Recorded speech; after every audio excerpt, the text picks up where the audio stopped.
ver dentro desse texto a atuação de Deus, o Deus da providência, o Deus que não se atrasa. Glória a Deus, aleluia. Uma passagem muito conhecida, essa aqui. O crente que não souber essa passagem aqui tem que voltar para a escola bíblica. Tem que voltar para o... Quem achou Êxodo, capítulo 14, segundo livro da palavra de Deus, segundo livro da Torá, os costumes judaicos. Oh, glória a Deus, aleluia. Bem fácil de achar, né, irmão? Irmão, não vou nem falar para você pedir ajuda, né? Com certeza é aquele livro que vem depois de Gênesis. Quem achou, diga glória a Deus. Glória a Deus. Êxodo 14. Vamos ler a partir do 15, amém? Êxodo 14 e o verso de número 15. Pode ler? Amém. Amém? Vamos ler a palavra do Senhor. Diz assim: Então disse o Senhor a Moisés: Por que clamas a mim? Diz aos filhos de Israel que marche. E tu levanta a tua vara, estende a tua mão sobre o mar, fende-o, para que os filhos de Israel passem pelo meio do mar em seco. Eis que endurecerei o coração dos egípcios, para que entrem nele atrás deles. E eu serei glorificado em Faraó, e em todo o seu exército, e nos seus carros e nos seus cavaleiros. E os egípcios saberão que eu sou o Senhor, quando for glorificado em Faraó, nos seus carros e nos seus cavaleiros. Olha 19. E o anjo de Deus que ia diante do exército de Israel se retirou e ia atrás deles. Também a coluna de nuvem se retirou de diante deles e se pôs atrás deles. E ia entre o campo dos egípcios e o campo de Israel. E a nuvem era a escuridade para aqueles, e para estes esclarecia a noite, de maneira que em toda a noite não chegou um ao outro. Então Moisés estendeu a sua mão sobre o mar, e o Senhor fez retirar o mar por um forte vento oriental toda aquela noite. E o mar tornou-se em seco, e as águas foram retiradas. E os filhos de Israel entraram pelo meio do mar em seco, e as águas foram-lhes como muro à sua direita e à sua esquerda. E os egípcios seguiram e entraram atrás deles todos os cavalos de Faraó, e os seus carros e os seus cavaleiros, até o meio do mar. E aconteceu que na vigília daquela manhã o Senhor, na coluna de fogo e a nuvem, viu o campo dos egípcios e o alvoroçou o campo dos egípcios, e retirou-lhes as rodas dos seus carros e fez-os andar dificultosamente. Então disseram os egípcios: Fujamos da face de Israel, porque o Senhor por eles peleja contra os egípcios.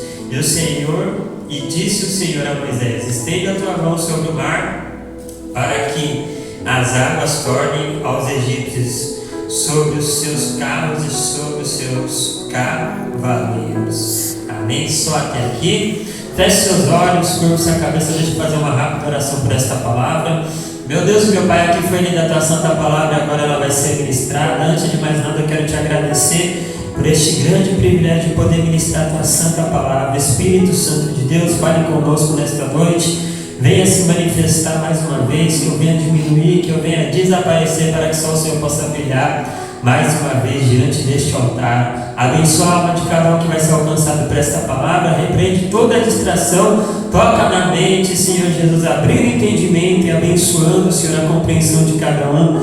É o que eu te peço, e eu te agradeço. Eu faço isso em nome do Pai, do Filho e do Espírito Santo de Deus. E você que ama a palavra do Senhor, bate palma bem forte para Jesus por esta palavra.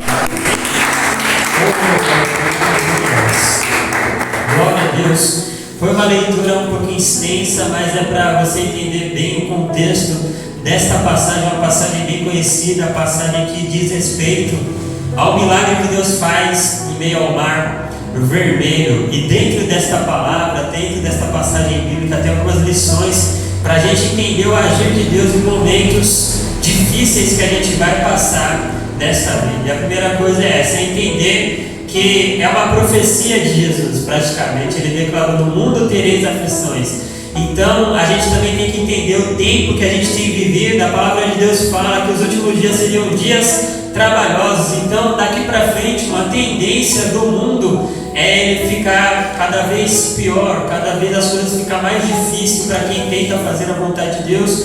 Ser espiritual hoje em dia, muitas das vezes a gente pensa que está mais fácil do que antes. Às vezes a gente pensa assim: não, antigamente as pessoas não tinham informação, não tinha tecnologia, hoje está tudo mais fácil. Mas à mesma medida, irmão, que a tecnologia vai avançando, a espiritualidade vai diminuindo. A gente tem que entender uma coisa: a tecnologia ela vem para facilitar a vida do homem que vive no mundo. Ou seja, se a gente for fazer uma comparação, a tecnologia vem muitas das vezes para fazer a gente se apegar mais e mais às coisas dessa terra. E não que isso seja um mal, mas tudo que a gente não saiba dar o devido limite e tudo que a gente não sabe usar de maneira coerente vai nos prejudicar na nossa vida com Deus. Mas a palavra de Deus vai falar que o avanço da tecnologia também é um prenúncio dos últimos dias, do cumprimento das profecias escatológicas, das profecias do Apocalipse.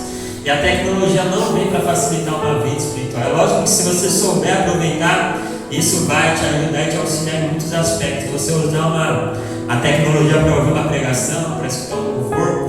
Mas o fato é que ser espiritual tem uma maneira específica, e eu vou falar assim, aquela maneira raiz, que é aquela coisa: se você quer ser espiritual, basta você fazer coisas espirituais. E por mais que a área da tecnologia nos auxilie em muitas coisas, se você não pôr a mão na massa de maneira espiritual e prática, não vai adiantar ter Wi-Fi, não vai adiantar ter a playlist melhor do mundo, não vai adiantar ter a lista de pregação. Se você não estiver disposto a fazer a sua parte com Deus, então a gente vai falhar grandemente. Mas a gente tem que entender que nesse texto Deus ele vai se manifestar, ele vai mostrar as maneiras que ele trabalha mediante as nossas batalhas espirituais, as lutas que a gente vai passando, enfrentando no decorrer da nossa jornada cristã. Quem está entendendo até aqui, diga glória a Deus. Glória a Deus. E o mais interessante é que o texto já começa com Deus repreendendo o povo, repreendendo Moisés,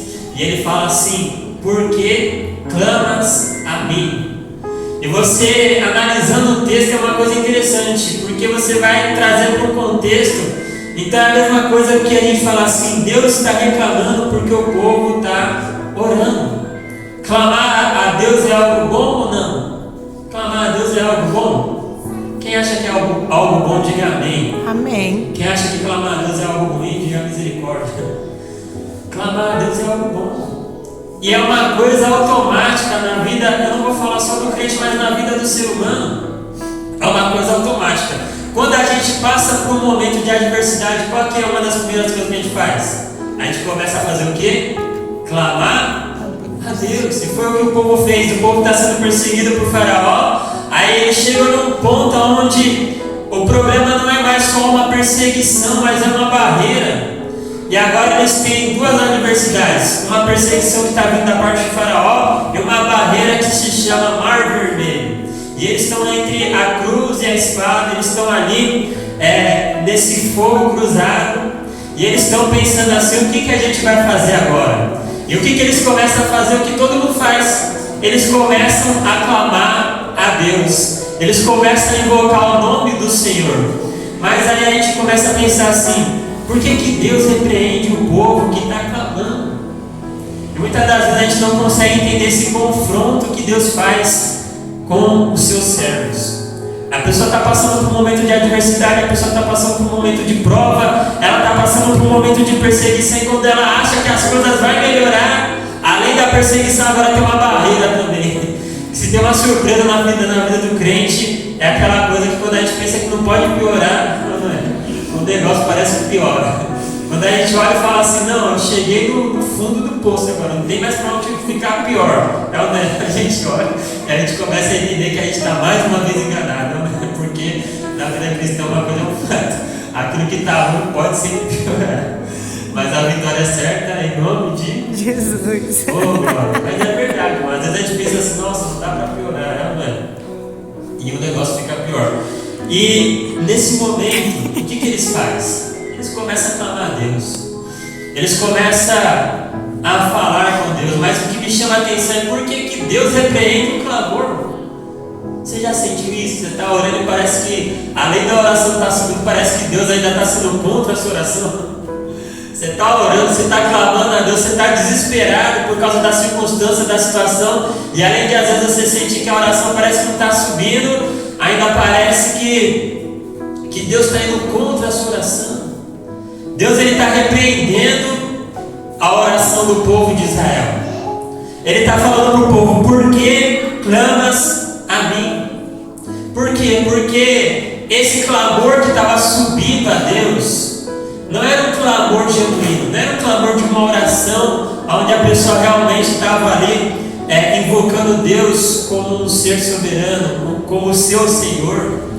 Aquela oração, aquele clamor estava subindo para Deus com um tom muito perigoso, um tom de murmuração. Por quê? Porque qual que era o clamor? Atrás está Faraó, na frente o Mar Vermelho, e eles começam a clamar a Deus. E qual que é o clamor? Deus nos tirou do Egito para a gente morrer no mar. É aquela coisa, a gente nadou para morrer na praia. Se fosse para ser assim, era melhor a gente ficar no Egito como prisioneiro. E era esse o clamor. E qual que é o perigo? O perigo é que muitas das vezes a gente está clamando a Deus e sem perceber, o nosso clamor está virando uma murmuração diante do Senhor.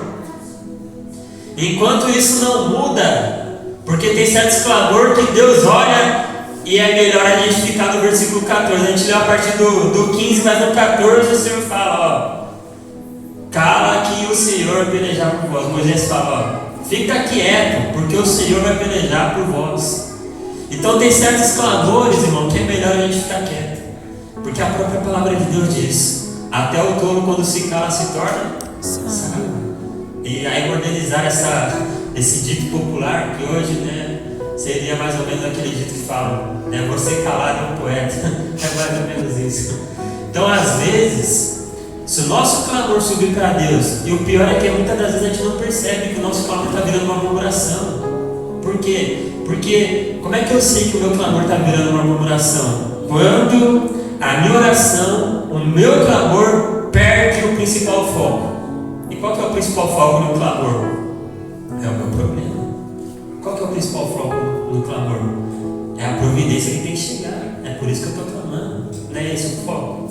Não. O nosso foco é buscar o auxílio do Deus Todo-Poderoso. Independentemente das nossas necessidades, a gente tem que entender que a nossa relação com Deus tem que sempre enaltecer, tem que sempre fazer com que a gente lembre que Deus é o Todo-Poderoso. O foco das coisas espirituais que a gente faz é justamente agradar o Senhor. Quando a gente recorre a Deus em clamor, para a gente se agarrar numa ponta de esperança e aumentar a nossa fé e entender que Deus ainda é Deus. Ele não mudou, Ele é o mesmo, Ele é o Deus da providência, Ele é o Deus que tudo pode. Mas quando a gente começa a clamar e o foco do nosso clamor é somente desabafar os nossos problemas para Deus, é somente ficar ali, muitas das vezes não é nem clamando, mas realmente reclamando da nossa circunstância para Deus, irmão, faça o teste. Pega todas as suas reclamações que você tem, vai até alguém e começa a descascar toda a reclamação. Minha casa está assim, minha família está assada. Deixa eu te contar aqui. Olha, meu trabalho está só o sangue, meu Deus do céu, aquela empresa lá, né? Eu sei que o meu patrão é o dono, mas parece que o dono às vezes é o diabo, não sei o que, ficar ali só falando. Serviço, nossa, minha vida financeira está um bagaço, olha, eu estou devendo mais que, né? Então, e ficar ali reclamando, irmão, até o ombro amigo tem limite.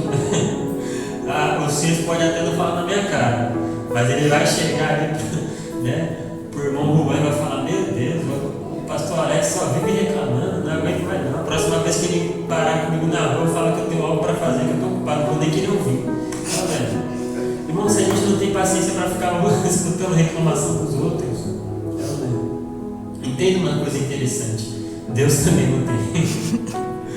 Deus não tem. Por quê? Porque quando você para reclamar, você perde tempo diante de Deus, podendo aplicar a sua fé em coisas mais frutíferas para você mesmo.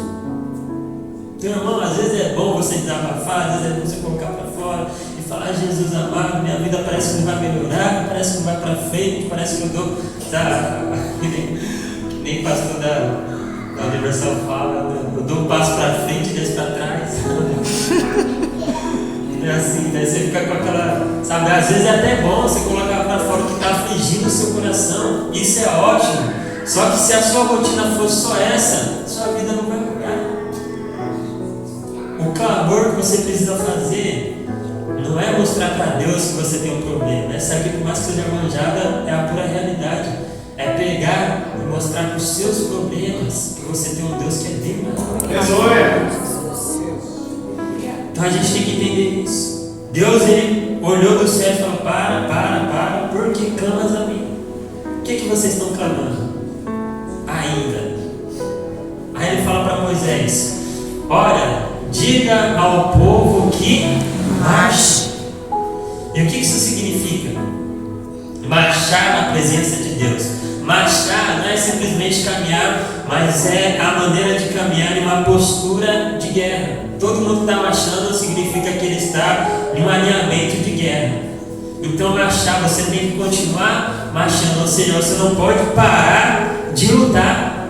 Ah, mas está difícil, continua marchando. Mas parece que não vai haver solução, continua marchando. Mas parece que eu não tenho mais força para continuar, continua marchando, não para de marchar.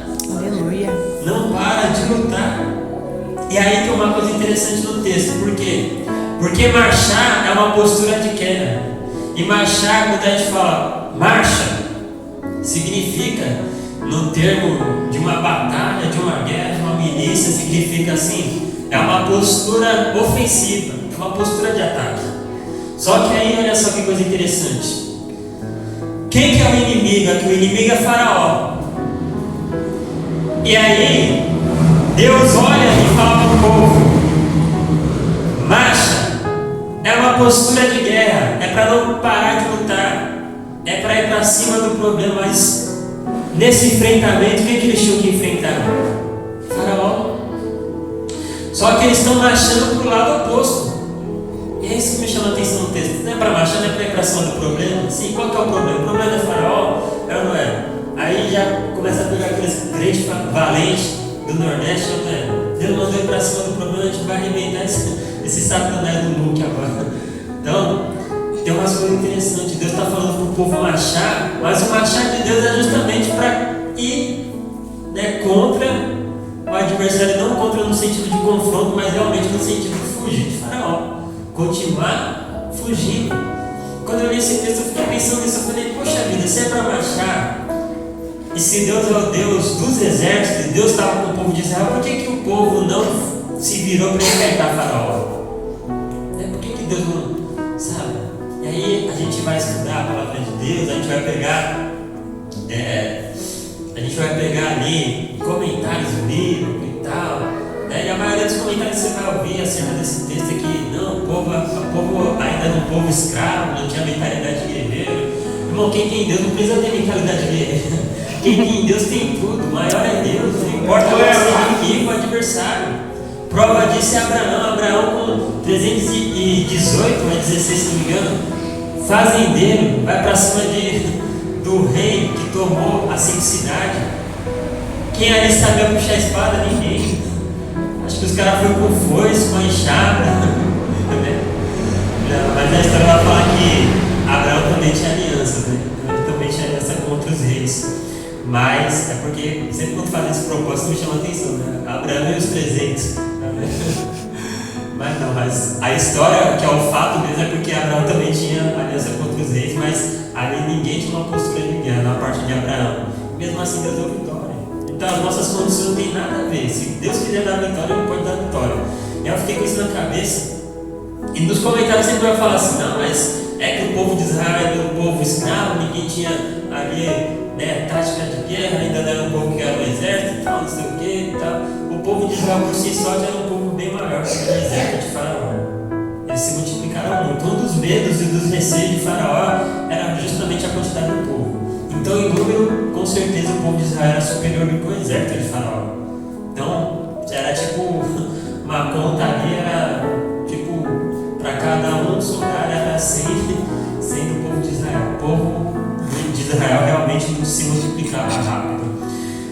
E eu fiquei pensando, por que o povo não enfrentou Faraó? Isso é importante para você entender algumas coisas que às vezes não vai do seu jeito na sua vida. Porque, olha só, eles estão saindo do Egito. E aí eles estão saindo e o Faraó está indo atrás. E eles estão fazendo uma marcha para aquilo que representava liberdade para eles. Se tratava de uma libertação em parâmetros reais, né, literal mesmo aqui, porque eles realmente eram escravos, mas era uma libertação da dependência do jugo do homem. E se virar para enfrentar Faraó ia ser um erro. Por quê? Porque eles estavam saindo de onde? Do Egito. Enfrentar Faraó naquele momento era a mesma coisa que voltar em direção ao quê? Ao Egito. Então a gente tem que entender uma coisa. Tem certas batalhas espirituais que Deus não vai querer que você enfrente diretamente. Porque enfrentar elas diretamente é muitas das vezes ir em direção a um buraco que Deus já te tirou. Então a gente tem que entender que para o crente ser vitorioso, ele tem que continuar andando para frente. O nosso alvo não está mais atrás. Nosso alvo está na frente. O nosso alvo é Cristo. Por que isso é importante? Porque muitas das vezes a gente quer vencer, a gente quer ver uma providência de Deus, a gente quer ver uma manifestação do Senhor na nossa vida. E muitas das vezes, se a gente não estiver na direção correta, pode até ser que a gente tenha uma vitória, mas muitas das vezes vai ser uma vitória que vai fazer a gente regredir na nossa vida espiritual para um lugar da onde Deus já nos tirou. E a promessa de Deus não era que o povo de Israel ia herdar a terra do Egito, porque a terra do Egito já era uma terra contaminada pelo paganismo egípcio. A promessa de Deus era que Ele ia dar uma terra que manda leite e mel, e a direção não era voltar para trás. Mas muitas das vezes a gente tem essa postura, por falta de direção de Deus, a gente muitas das vezes fala assim: eu sei como resolver esse problema. Eu tenho mais recurso, eu tenho maior número, então eu vou vencer Faraó, eu vou tomar o Egito. Não, Deus não quer que a gente volte para o Egito. Deus não quer que as nossas vitórias sejam a custo de voltar para o estado do qual Ele já nos tirou.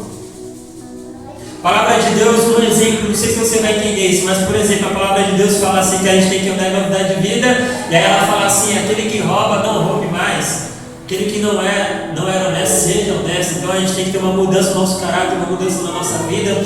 E muitas das vezes tem certos problemas que a gente enfrenta, e que se a gente não tiver fé para ficar na direção que Deus nos deu, porque às vezes o mais difícil não é enfrentar Faraó, é superar o Mar Vermelho. Faraó às vezes nem é tão difícil.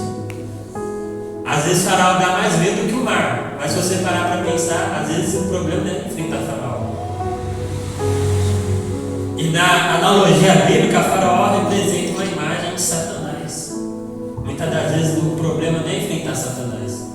Muitas das vezes, se você for enfrentar Satanás, como ele se apresenta, através daquela contenda, através daquela perturbação que ele vem causando na sua vida, através daquela adversidade que ele põe, você olha e fala assim: isso aqui é coisa do diabo. Através daquele xingamento, daquela provocação, daquela tentação. Se você entender, eu estou lutando contra o diabo, irmão, tem certas batalhas espirituais que você não pode descer no nível do seu adversário, que é o diabo. Então tem certas coisas que a gente tem que suportar, para não voltar para o estado de onde Deus já nos tirou. Então, como é que você era antes de vir para a igreja? Não, eu era arretado. Eu não queria, olha, falasse um A, eu falava o alfabeto todo. Falava até a letra que não existia. Então tem certos confrontos espirituais, irmão, que a direção de Deus qualquer suporta. Ó, fica calado, deixa. Sabe por quê? Porque se você baixar o seu nível para para o nível do seu adversário, sabe quem vai sair perdendo? É você. Porque quem é carnal não tem compromisso com Deus, mas você não é carnal, você é espiritual. Você tem que lembrar que quem tem que zelar pelo seu compromisso com Deus, sabe quem é? É você.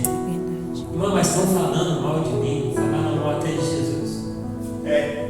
Irmão, mas estão armando essa armadilha, né? Armaram a armadilha diversas vezes para Daniel.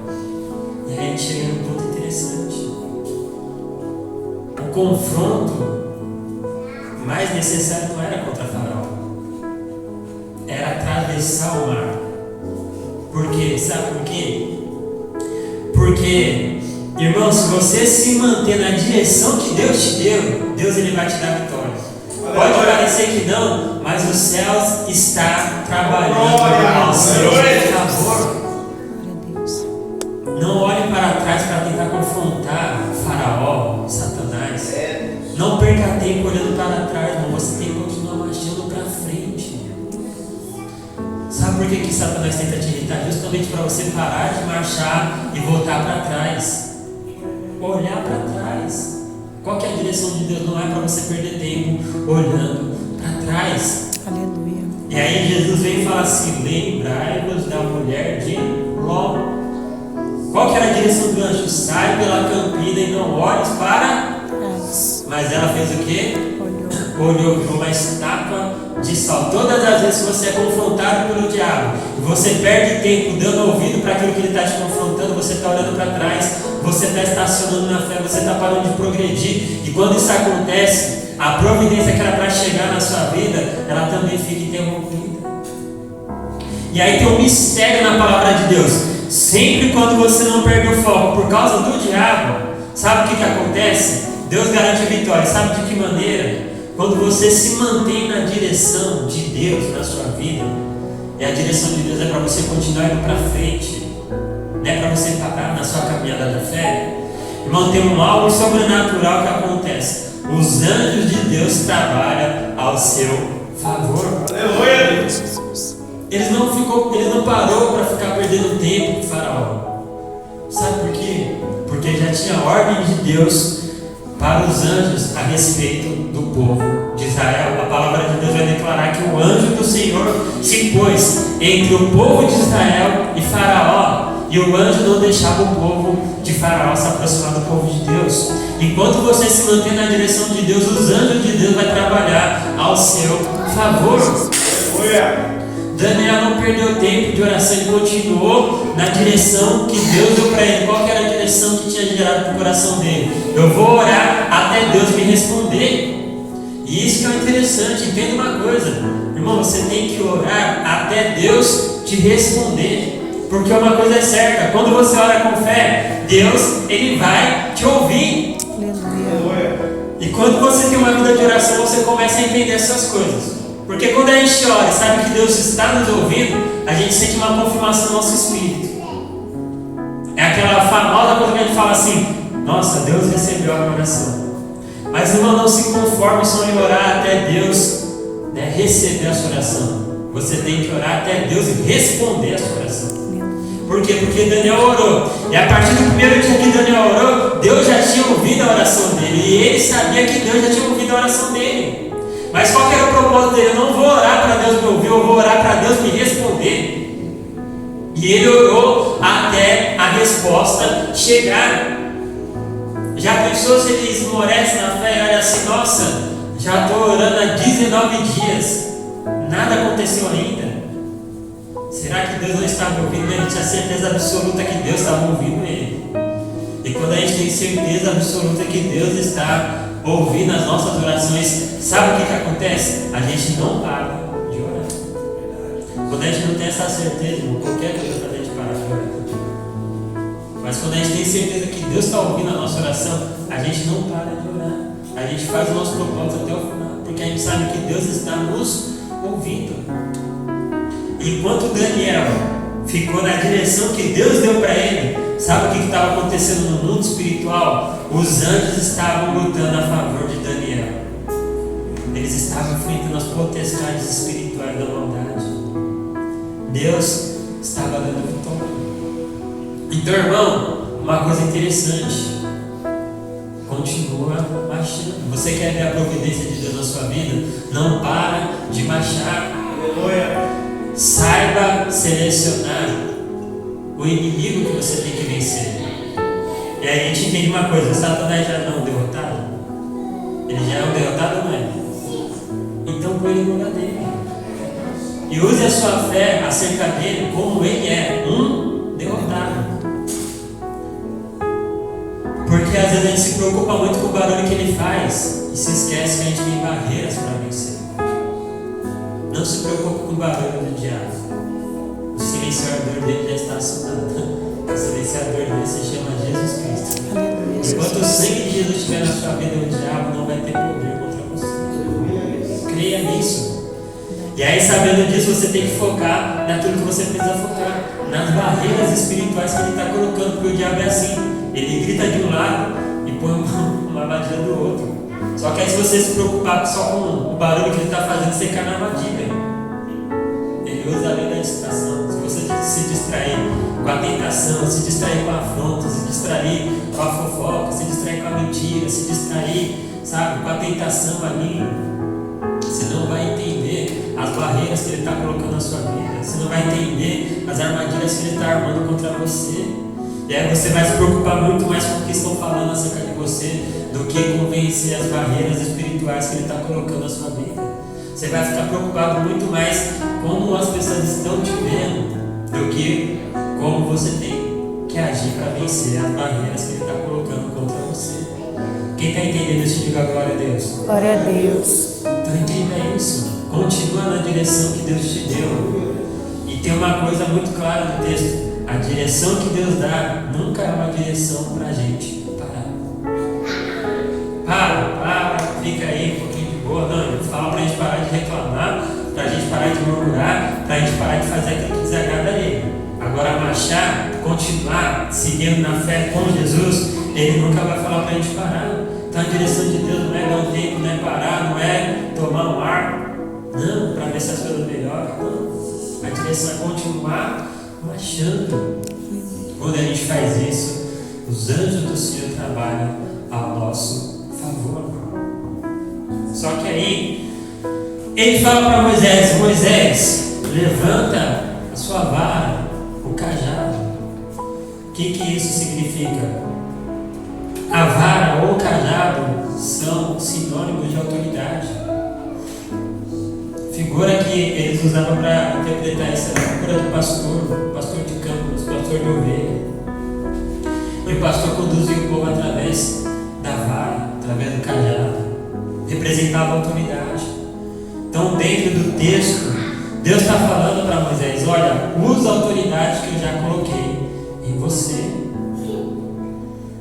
Mas ele fala: estende a tua mão. É um ato de fé. Estende a tua mão. Para onde? Para o mar. E ele fez. Então a gente tem que entender uma coisa: Deus, Ele confirmou a autoridade que estava sobre Moisés. Um dos problemas da nossa geração é que a nossa geração tem até uma música que é muito bonita, né, que fala acerca das pegadas na areia, né, que havia, né, duas pegadas ali, uma representava ali do autor da canção, o outro era de Deus, né? Chegou uma hora que ele só viu uma pegada, ele pensou que Deus tinha abandonado ele, mas Deus estava fazendo o quê? Carregando ele, né? Então as pegadas eram de Deus que estava levando ele. Só que o nosso problema é que a gente quer que todos os problemas da nossa vida sejam resolvidos assim. Como? Deus carregando a gente. Mas a nossa geração coopera bastante para isso, não é? Não, vem buscar Deus, se não der para vir andando, vem de joelho, se não der para vir de joelho, vem se arrastando, vem se bolando no chão, vem como der. Amém, é até válido, mas não é o padrão de cristianismo que Deus quer que a gente viva. O cristianismo que a gente está sempre fraco, sem força, sem energia. É aquela coisa que parece que é só falar: vamos buscar Deus, que parece que o mundo fica negro, vê uma escuridão na terra. Não é aí a sua bateria acaba e nada dá certo, e um negócio assim, daí você tem que, né, realmente é uma coisa espiritual pesada buscar Deus. Você fala assim, eu quero buscar Deus, pode ter certeza que vai ter confronto espiritual para você não fazer isso. Mas uma coisa é ter os confrontos espirituais. E o problema é quando a gente pensa que é um confronto e na verdade é o que está dentro da gente. Aquele desânimo, aquele cansaço, aquela vontade de vai, mas não vai. Não, irmão. Por mais que de maneira exterior o negócio está difícil, mas aqui dentro você tem que estar ali com o coração disposto a agradar a Deus e falar assim, eu vou em nome de Jesus. Eu vou, se o carro quebrar eu vou, se arrancar uma perna minha eu vou pulando, mas sabe, é aquela coisa. Mas você vê o crente assim, às vezes, é porque a gente, como pastor, a gente observa essas coisas. Às vezes, quando a pessoa está na fé, está acontecendo tudo na vida dela. Mas se ela está na fé, irmão, nada tira da cabeça dela que ela tem que buscar Deus. Agora, quando a pessoa está mais ou menos, aquela fé, sabe? Parece lá no banho-maria, sendo cozinhado ali. É aquela coisa que você vê, irmão, que o dia pode estar claro, a pessoa pode estar com o dinheiro no bolso, pode estar todas as contas pagas, mas quando está dentro da pessoa, mesmo assim, ainda é aquela coisa assim, né? Por quê? Porque a gente vê muito disso. Você vê, às vezes a pessoa está empregada, a pessoa está trabalhando, a pessoa tem saúde, a pessoa tem uma família abençoada por Deus, a pessoa tem tudo ao seu favor, mas na cabeça dela, né, você fala de buscar a Deus, é aquela coisa, nossa, né? Eu estou tão cansado. Está cansado do quê? Que eu estou trabalhando muito. Nossa, está cansado do trabalho. Sim, esse trabalho quem foi que abriu? Foi Deus. Então você está cansado do milagre que Deus fez na sua vida. Estou tão cansado. Poxa vida, as pessoas nunca falam isso com o patrão, né? Patrão, não sei se eu vou hoje, porque eu estou tão cansado. Estou trabalhando um mês sem folga aqui. Não, mas para o homem a gente tem que manter a postura e falar, tem que fazer o quê? Se não trabalhar, né? E tal, olha para Deus, fica aquela coisa assim. Então, a postura que vem de dentro de você, não é aquela coisa de, sabe? Que aqui não estou falando, que quando a pessoa está na fé, quando a pessoa está na fé, a pessoa perde o pai, perde a mãe, a pessoa passa por momentos difíceis, de verdade. A pessoa perde o emprego, perde tudo, mas ela olha assim e fala que nem Pedro, para onde eu irei? Se só o Senhor tem as palavras de vida eterna. Então a gente não pode perder o foco, a gente tem que continuar achando. Só que a gente tem que usar a autoridade espiritual que Deus colocou em nossas vidas. E o nosso problema é esse, é sempre transferir a autoridade que Deus já colocou nas nossas vidas nas mãos dos outros. Entende uma coisa? Você precisa de um milagre na sua vida. Você tem que entender que uma das portas do milagre de Deus na vida do ser humano, uma das portas do milagre de Deus na vida do ser humano se chama autoridade espiritual. Quando você se enche da autoridade que vem de Deus, você vai ter uma chave no reino de Deus para abrir portas impossíveis na sua vida. Irmão, mas a autoridade espiritual é coisa para pastor, né? Coisa para quem crê em Deus. Que ele fala assim, que, né? Ele fala que aquele que crê vai ver os sinais. Então quem é que crê? Não é possível que no meio da igreja, aí tem a igreja, né? Aí tem o pastor da igreja. Aí é só o pastor que crê. Não, a igreja toda crê. Se você crê, você vai ver os sinais de Deus na sua vida. A autoridade espiritual é para quem crê, para quem leva as coisas de Deus a sério, para quem leva o nome de Jesus a sério. Carlos, mas eu sou pastor, eu não tenho um cargo da igreja, eu mal sei orar. Né? Então não tem a ver com a sua condição, daquilo que você pode fazer ou deixa de fazer. Tem a ver com a sua fé em Deus. E é lógico que o resto é uma consequência. Você crê, é lógico que se você crê, você vai ter obras na sua fé. Que a palavra de Deus fala assim, mostre-me as tuas fés sem obra e eu com as minhas obras mostrarei a minha. Então quando quando a pessoa tem fé, aquela fé acompanhada de obras. Mas a autoridade espiritual, a partir do momento que você crê, aí você crê no quê? Que Jesus é o Filho de Deus, que Jesus tem todo o poder nos céus e na terra. Peraí, ele tem algum poder? Não, ele tem mais ou menos? Não, ele tem todo o poder. Você crê nisso? Você crê nisso? Glória a Deus. Você crê que ele tem todo o poder? É isso que está ao seu dispor quando você se decide crer. E é daí que vem a autoridade espiritual. É você entender que Jesus tem todo o poder e que todo esse poder está ao seu favor quando você decide crer nele. Então, se você decidiu crer nele e acredita que ele tem todo o poder nos céus e na terra, todo esse poder vai estar ao seu favor a partir daí. E aí eu te pergunto, qual que é o impossível que Deus não pode fazer? Tem algum? Não. Então não importa a adversidade que você está passando, não importa a barreira, não importa o tamanho da montanha, não importa o tamanho do mar. Se você crê nele, começa a manifestar a autoridade espiritual que está sobre o nome de Jesus. Aleluia. E a autoridade espiritual para se manifestar é uma questão também de postura de fé. Não basta você crer que ele é o Todo-Poderoso. Você tem que testificar isso. Como? Com a sua fé. De qual maneira? Uma das portas de entrada para a autoridade espiritual é profetizar. Em nome de Jesus. Não de maneira banal, mas realmente crendo da importância disso. Porque você vai ver que muitas das vezes a capacidade que a gente espera, muitas das vezes já está dentro da gente. E a gente só não põe para fora. Deus leva Ezequiel para o meio de um vale que é o seco. E ele fala assim para o profeta: pode esses ossos reviver?